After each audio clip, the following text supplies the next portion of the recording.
여러분은 혹시 해산물 요리 중에 가장 고급지다 생각하는 것이 무엇인가요?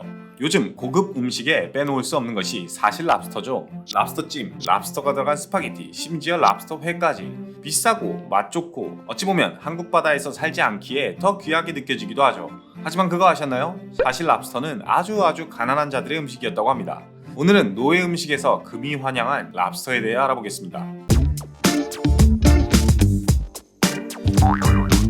우리나라에서는 바닷가재라고도 불리우는 랍스터는 가재 하목의 가시발 새우과에 속하는 종들의 총칭입니다.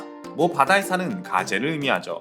사실 처음부터 랍스터가 앞서 말씀드린 노예 음식이었던 것은 아닙니다. 중세 이전 유럽 국가, 네덜란드나 프랑스에서는 왕족들이 즐겨 먹던 음식이라는 말도 있었거든요. 하지만 17세기 영국인들이 미국에 와서 정착하기 시작할 즈음 미국에서는 이게 노예 음식으로 전락해버렸습니다. 이유가 무엇이냐고요? 아마 돌았거든요.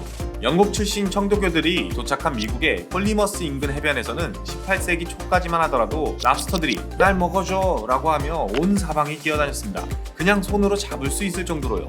거의 서해에서 바지락 캐는 느낌이었겠죠.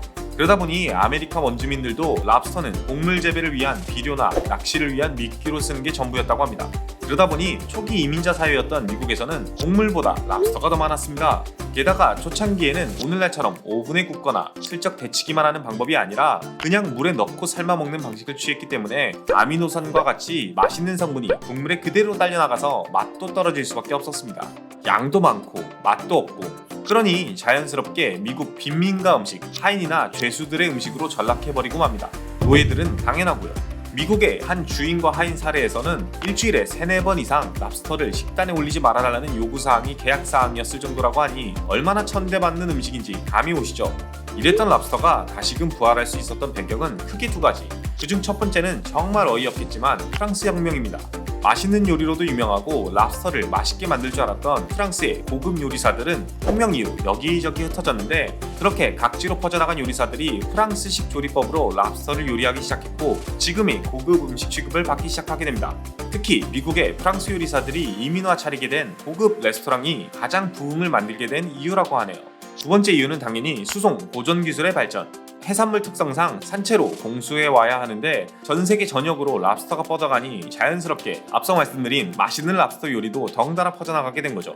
수요가 늘 수밖에 없겠죠.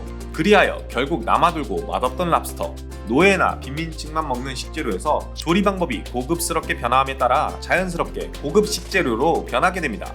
물론 지금은 양식 기술의 발달로 더 가격은 저렴해지고 구하기도 쉬워졌지만 여전히 고급 음식으로 분류되는 것은 사실이잖아요. 그럼 랍스터 중에서도 가장 비싼 랍스터가 따로 있냐? 있습니다. 바로 프랑스 브르타뉴 지방에서 잡히는 오드레세이오 바닷가재.